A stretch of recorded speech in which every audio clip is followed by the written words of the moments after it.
When Claire opened the dusty cedar box her mother had left in the attic, she wasn't looking for ghosts. She only wanted to find the birth certificate her lawyer had asked for. Instead, she found a leather-bound journal, the edges worn soft, the ink on the spine faded to nothing. Her mother's handwriting, neat, deliberate, and somehow restrained, covered the first page. For whoever needs to know the truth when I'm gone. Claire's heart skipped. She hadn't touched any of her mother's things since the funeral 8 years ago. The grief back then had been heavy and full of noise. Arguments over property, quiet resentments whispered in kitchens, her aunt's sharp voice insisting that Helen wanted it this way. But this journal was new. It wasn't in any of the boxes she'd helped pack. It must have been hidden deliberately. She sat on the floor, the attic air thick with dust and old wood, and opened to the first entry. March 14th, 1997. Today I realized that family doesn't always mean love. It can mean survival. Claire frowned. The sentence didn't sound like her mother at all.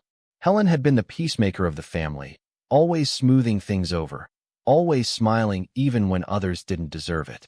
But here, in black ink, was a voice Claire had never met. They think I don't see the way they look at the house. Like it's a trophy waiting to be claimed. But I've worked too long, too hard, to let them decide who I was or what I leave behind. Claire's fingers trembled slightly as she turned the page. There were names, her Uncle Richard, her Aunt June, her grandmother Florence. They weren't just mentioned, they were dissected, judged. Her mother wrote about betrayal, about a will that had been rewritten in secret, and about debts Claire had never known existed. Richard says I owe him after what happened in '82, one entry read. But he forgets who bailed him out, literally. Claire's pulse quickened. Her Uncle Richard had always been the golden one, the self-made businessman who never missed a chance to remind others of his generosity. What could her mother mean by bailed him out? She flipped ahead. They'll pretend they're helping me, the next entry said. But all they want is the land. If anything happens to me, I want Claire to have the cottage. Not them. She's the only one who never asked for anything. Claire stopped breathing for a moment. The cottage, the small white house near Lake Huron, had been sold after the funeral. Richard and June convinced her it was too expensive to maintain. They said her mother would have wanted it that way. Claire had believed them. She closed the journal for a moment, staring at the small square window in the attic. The light outside was fading, turning the dust into slow-moving gold. You wanted me to find this, didn't you? She whispered. For a while, she just sat there listening to the quiet, to the soft hum of old pipes and distant traffic. Her mother had written those words 28 years ago, long before the cancer, long before the family fractured for good. But why hide them? Claire opened again, further toward the end. The tone of the writing shifted. It became desperate, almost fearful. June came today. She says she's worried about me, but I know she's only worried about the safe. I caught her looking under the floorboards again. I told her there's nothing there. There is. Claire's stomach dropped.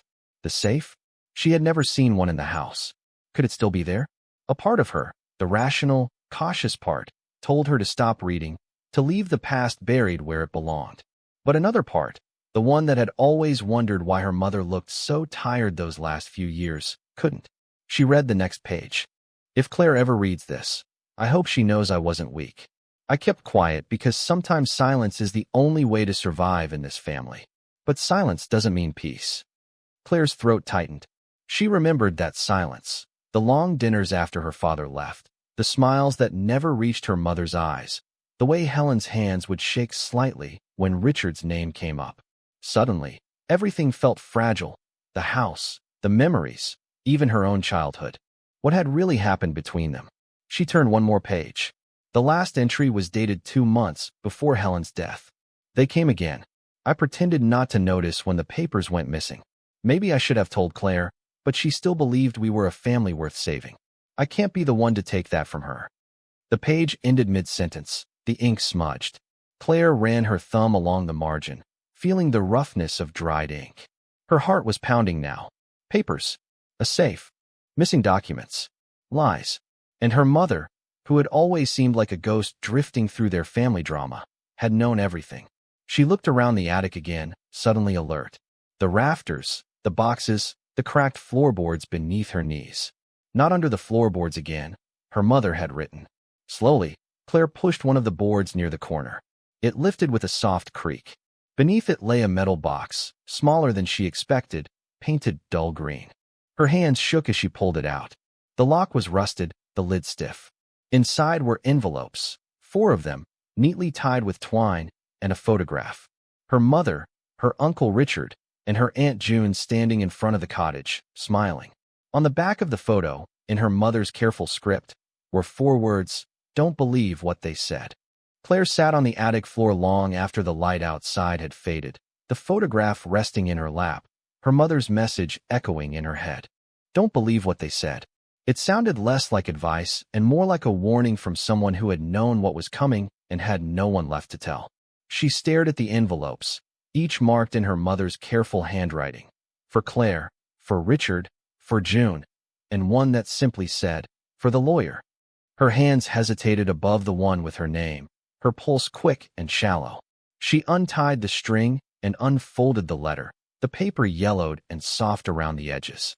"My Claire," it began, "if you are reading this, I'm gone, and I can only hope you are stronger now than I ever was. There are things you deserve to know, but also things I wish I could have protected you from. Your uncle and aunt are not evil people, but they are afraid of losing what they think they're owed. And that fear has made them cruel." Claire's eyes blurred. She wiped them quickly, forcing herself to keep reading. "When your father left, I made mistakes. I signed papers I didn't fully understand, trying to keep the house and your future safe. Richard promised to help, but his help came with a cost. The land near the lake was supposed to be yours one day, but he changed the agreement behind my back. I found out too late. June helped him hide it. They said it was for family stability. I let it happen because I thought keeping peace was better than starting a war. I was wrong. If you find this, don't make the same mistake. Don't keep the peace if it costs your truth." Claire's breath caught. She could almost hear her mother's voice, soft but steady, the way it sounded during bedtime stories when she was a child. But this wasn't a story. This was confession, revelation, and accusation all at once. She put the letter down and opened the one labeled for Richard. Inside was a single line written in the sharp, cold ink of finality. "You'll know what you took when it's gone." The letter to June was longer, almost pleading. "I forgave you more than you think. But forgiveness doesn't erase what you did. I hope you find peace, but you won't find it here." Claire stared at the words, trying to imagine her mother, gentle Helen, writing something so direct. She'd always avoided confrontation, even when people took advantage of her kindness. It was as if the woman who wrote this had found a strength no one had seen while she was alive. When Claire finally opened the last envelope, marked "For the lawyer," she froze. Inside was a folded document, an unsigned copy of a will. Her mother had left the cottage to Claire, but there were margin notes in Helen's handwriting. "They made me change it. I'll fix it soon." Claire felt her throat tighten. The will that had been filed after her mother's death, the one that gave Richard control of the estate, had no mention of her at all. This document was proof, or at least a shadow of it. Her heart raced as the pieces began to fit together. The missing papers her mother mentioned, the rewritten will, the help Richard had offered when she was grieving. He hadn't helped her. He had taken what her mother wanted her to have. And June had watched it happen. Claire leaned back against the wall, the weight of 8 years pressing down on her. Every polite phone call, every fake smile at Christmas, every time Richard said, "Your mother would be proud of how you've handled everything." It all twisted into something bitter and hollow. She stood abruptly, gripping the letters. The attic felt too small, too airless. She went downstairs, her steps quick and uneven. The house creaked around her, and for the first time, she felt it wasn't just old. It was haunted, not by spirits, but by truths left too long in silence. In the kitchen, she set the envelopes on the table, her mind already racing ahead. Tomorrow, she'd call the lawyer. She'd ask for copies of the old will, check dates, signatures, witnesses. There had to be a trail, even if it was faint. But another thought crept in, quieter, heavier. What would she do with the truth once she found it? Her mother's voice came back to her. "Don't keep the peace if it costs your truth." Claire poured herself a glass of water, though her hands shook too much to drink. She thought of the last time she'd seen Richard. He'd hugged her at a family gathering, his cologne too strong, his smile too perfect. "You've moved on so well, Claire," he'd said. Your mom would be happy. Maybe that was the worst part. The idea that they believed they'd gotten away with it. That Helen had died quietly and her daughter would never question it. But now the journal had spoken. The truth was no longer buried. Claire went back to the attic, one last time, needing to make sure she hadn't imagined it all. The open box, the letters, the smell of cedar, it was all still there. She sat again on the floor, holding her mother's journal to her chest. You weren't weak, she whispered. You were waiting. Outside, rain had started to fall, tapping softly against the roof, like the echo of her mother's pen against paper years ago. Claire didn't know what tomorrow would bring. Confrontation, maybe even court, but she knew one thing. Silence was over. The next morning, Claire woke before dawn, her head still heavy from dreams she couldn't fully recall, her mother's voice blending with rain, her uncle's face fading in and out of shadow.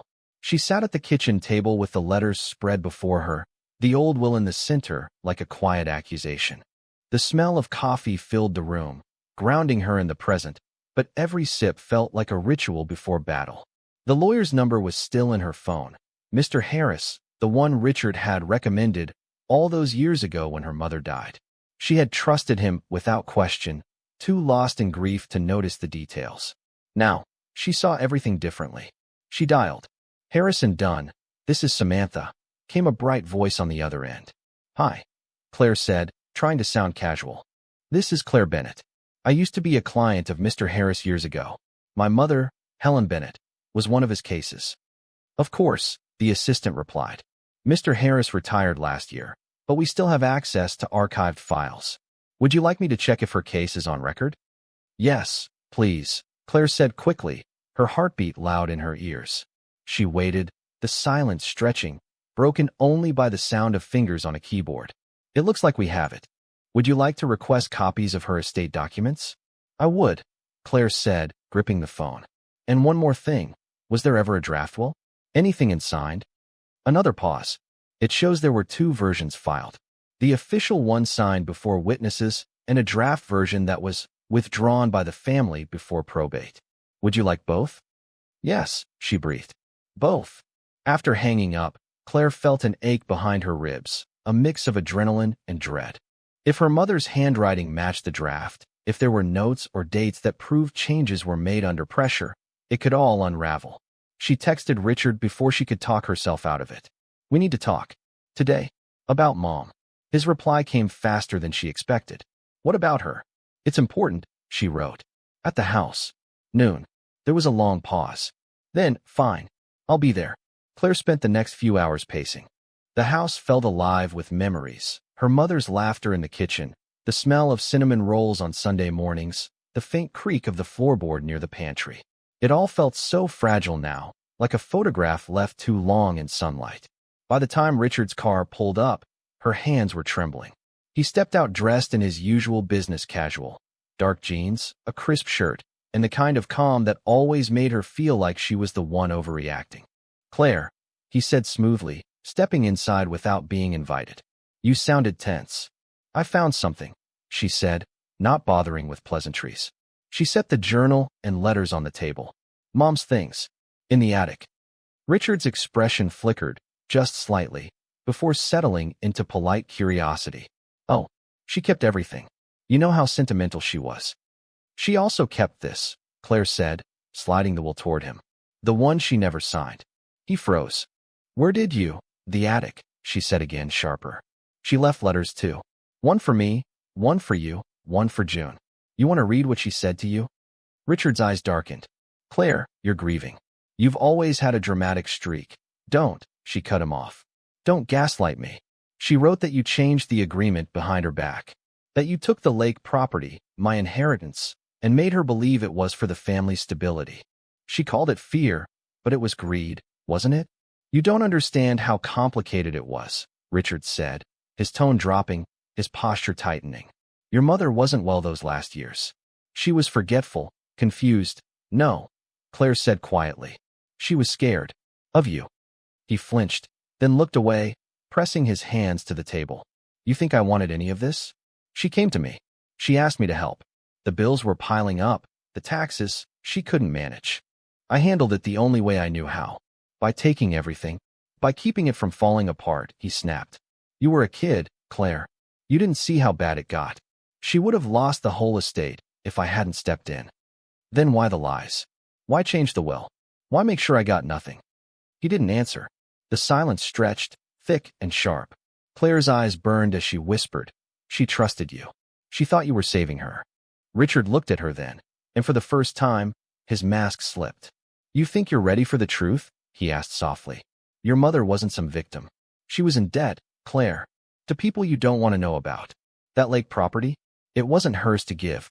I made sure it stayed in the family, kept her out of trouble. You think I enjoyed watching her fall apart? Claire stared at him, her breath shallow. It was possible, she thought, that there was truth buried somewhere in his words. But it didn't excuse what he'd done. The deceit, the manipulation, the way he'd rewritten history to make himself the savior. You should go, she said finally, her voice shaking but steady. Richard exhaled slowly, looking around the room one last time. You're your mother's daughter, he said with a faint, bitter smile. Always chasing ghosts. When he left, the house felt strangely lighter, though her chest still ached. Claire sat at the table, tracing the edge of the will with her finger. Maybe he was right about some things. Maybe her mother had made mistakes. But that didn't change what the journal had revealed. The truth had been twisted, rewritten by people who were afraid of what it really said. That evening, as the sun sank behind the trees, she lit a candle by the window and opened her mother's journal again. The last entry read, If she ever finds this, tell her I tried. I didn't want her to carry my silence. I wanted her to know that love can still exist, even after betrayal. Claire closed the book gently, her eyes stinging. I know, Mom, she whispered, and I'll make it right. She didn't yet know what that meant, court, confrontation, or simply peace. But for the first time in years, she felt her mother close, not as a ghost, but as a guide. The first thing Emily noticed about the journal was its weight. It felt heavier than paper should. She found it in the bottom drawer of her mother's old dresser, wrapped in a faded silk scarf that still carried a trace of her perfume. The air in the room was stale, untouched since the funeral, and every sound, the creak of the drawer, the whisper of fabric, seemed too loud. The cover was cracked leather, the kind that looked like it had been handled by someone who wrote to survive, not just to remember. Emily turned it over in her hands, unsure if she was ready to open it. Her mother, Margaret Davis, had never been one for sharing her emotions. She was elegant, composed, and painfully private. Even in her last months, she deflected personal questions with a polite smile or a sip of tea. And yet, here it was. A journal. The one thing she'd never allow anyone else to see. Emily sat on the edge of the bed, tracing the initials on the first page, M.D. There was something intimate, almost defiant, in the way the letters were written. The first entry began abruptly, without date or greeting. If they knew what I gave up for them, they'd never forgive me. Emily froze. Her mother's handwriting, sharp, deliberate, seemed to stare back at her. She kept reading, each line drawing her further into a world she'd never imagined existed. When Robert died, I thought the worst part would be losing him. I was wrong. The worst part was realizing what people do when money is involved. My own sister, my son. I saw greed in their eyes before the funeral flowers even wilted. Emily's throat tightened. Her brother Daniel had been the golden child, the one who stayed close to their mother while Emily built her own life in Chicago. She'd always assumed their closeness was genuine, but now she wasn't so sure. The next page was stained, as if tears, or maybe wine, had smudged the ink. They'll fight over the house, I know it. Over the lake view. Over the piano Robert bought me when we were young. But none of them deserve it. Not after what they've done. Emily leaned back, heart pounding. It wasn't just bitterness. There was something deeper in the tone. Fear. Resentment. A warning. She turned another page. The handwriting grew uneven, urgent. I changed the will. They'll find out eventually. Emily will understand why. She's the only one who might. Emily dropped the journal. For a moment, the room tilted. She had no idea what her mother meant. She hadn't been mentioned in the will at all. Everything, from the house to the family jewelry, had gone to Daniel. She'd told herself she didn't care, that her life was full enough without inheritance drama. But this made no sense. Why would her mother write something like that, and then let the legal documents say otherwise? Emily picked up the journal again, her fingers trembling. If they ever find this, they'll twist it. They'll say I was confused. But I know what I'm doing. The lawyer, Mr. Wallace, promised he'd keep the old version safe. I just pray Emily knows where to look. A wave of cold ran through her. Mr. Wallace. The family attorney had retired years ago. She hadn't spoken to him since the reading of the will. Could there really be another version, one that changed everything? She closed the journal, pressing her palms against it as if trying to feel her mother's pulse in the pages. The sun was setting outside, casting a slanted beam across the bed. Dust danced in the light like memories refusing to settle. For years, Emily had carried quiet guilt. She'd left home, left her mother to Daniel's care, and only returned when it was too late. But maybe her mother hadn't wanted care. Maybe she'd wanted someone to see through the masks, someone to understand her. And now, years after her death, she was finally speaking. Emily stood, her mind racing.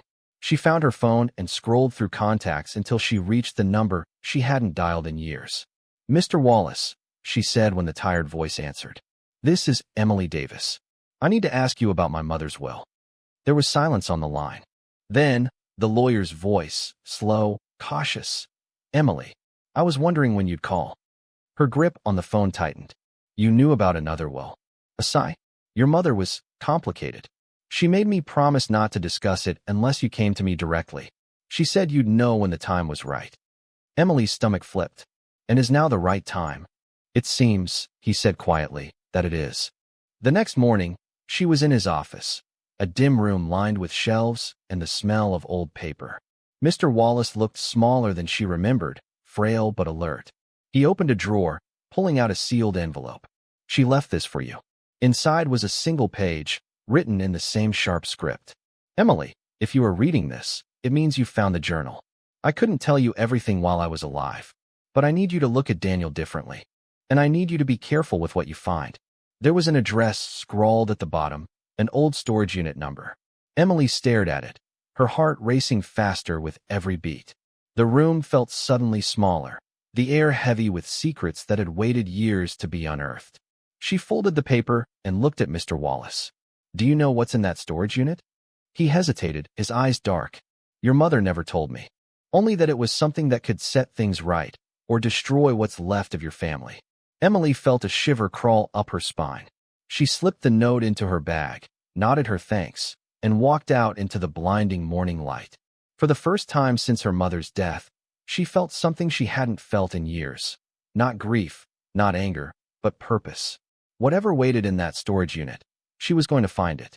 And when she did, the truth, her mother's truth, would finally come out. The drive to the storage unit felt longer than it should have. The road wound through the edges of town, where the air smelled faintly of pine and damp asphalt after rain. Emily's hands gripped the steering wheel tightly, her knuckles white. She replayed her mother's words in her head, over and over. Look at Daniel differently. Be careful with what you find. It sounded like a warning wrapped in love and guilt. The storage facility sat at the edge of an industrial park, its metal doors stretching into the distance like ribs of a sleeping beast. The unit number, 1124, was faded on the side of the door. Emily stood there for a moment, heart hammering, before she slid the key into the lock. It clicked open with a sound that made her flinch. The air inside was cold and stale, heavy with the scent of old wood and metal. Boxes were stacked neatly along one wall. A small chest sat in the center, draped in a white sheet yellowed with time. It was too deliberate, too careful, like something meant to be found. She pulled the sheet away and felt a rush of dust and air. The chest creaked open. Inside were folders, photographs, and, she froze, a small velvet pouch. She reached for it first, instinctively. Inside was her mother's locket, the one she hadn't worn in years.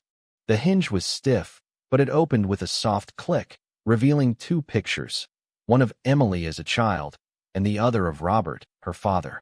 Between them, tucked behind the photos, was a folded note. If I can't protect her in life, maybe I can in death. Her breath caught. Who was her mother protecting her from? She glanced back into the chest. The folders were labeled with dates and names. Daniel, Evelyn, Robert's estate, trust revision. Each word felt like a sharp edge. Emily sat cross-legged on the cold floor, pulling out the folder labeled Daniel. Inside were photocopies of bank statements, property transfers, and a signed affidavit from a caregiver, someone named Marjorie Clark. Emily skimmed through the pages, her pulse quickening. It detailed months of financial irregularities during their mother's illness, withdrawals, forged signatures, even a small property deed transferred to Daniel's name without consent. Her vision blurred as she read. Patient appeared confused but insisted she did not approve any changes. Son claimed she was delusional. Emily felt sick. Her brother, her perfect, charming brother, had taken advantage of their mother while she was dying. She'd trusted him. And now, it all made sense. The sudden distance in her mother's eyes. The quiet resignation at the end. The bitterness in those journal entries. Emily dug deeper, pulling another folder labeled Trust Revision. This one contained a copy of an unsigned will, an alternate version. Her name was on it. Not for wealth or property, but for the lake house, the one her parents built when she was 10, where her mother's piano still stood. In the margin, her mother had written in shaky script, "This house holds everything that matters. Emily will understand." Emily pressed a hand to her mouth. That house wasn't just a property. It was where every memory still lived. And Daniel had sold it 2 months after the funeral. Her mother's words from the journal echoed in her mind. "If they knew what I gave up for them, they'd never forgive me." The room began to spin. She slammed the chest shut, her breath ragged. There was more. She could feel it. But she couldn't stay here. Not yet. The air felt suffocating, as if her mother's ghost was in the room watching her unravel.